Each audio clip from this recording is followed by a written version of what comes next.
what maximizes out testosterone might not be the best thing for longevity, right? And vice versa.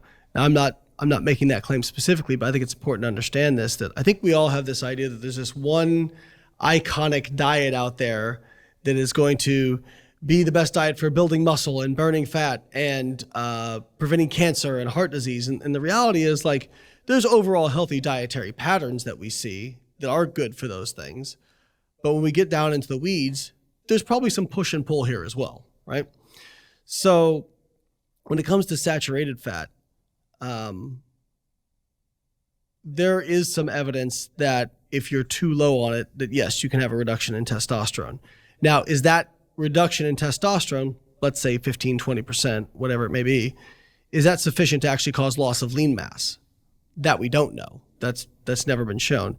Interestingly, I just remembered this. There was one study that was comparing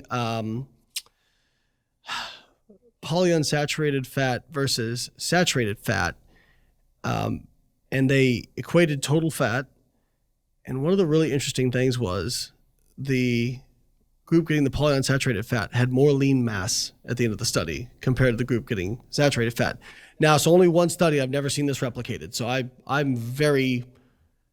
this is a situation where I say, I would like to find out what the mechanism of that is, because this could just be random. But if that gets shown over and over, what I might say is, okay, well, if polyunsaturated are somehow increasing lean mass compared to saturated fat, who cares what happens with testosterone, unless that reduction in testosterone is causing some kind of impotence for your life, right? So all that to say, I don't really know. And by the way, that's something for those watching and listening, real experts, every once in a while, you should hear them say the following words: I don't know. Exactly. My graduate advisor was exceptional at that, and she was brilliant, right? Yeah. And then in terms of like cholesterol synthesis, you really need a very, very small amount of saturated fat for LDL cholesterol synthesis. Your liver can synthesize, like, the amount of LDL cholesterol or cholesterol that your body requires is so small in terms of like just living and being healthy. So I don't think you need to worry about that.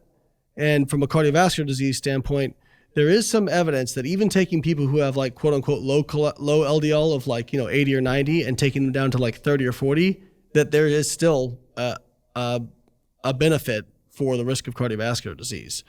So again, you're weighing these two buckets, right? So what I say, if you're doing 7 to 10% from saturated fat, you're probably fine.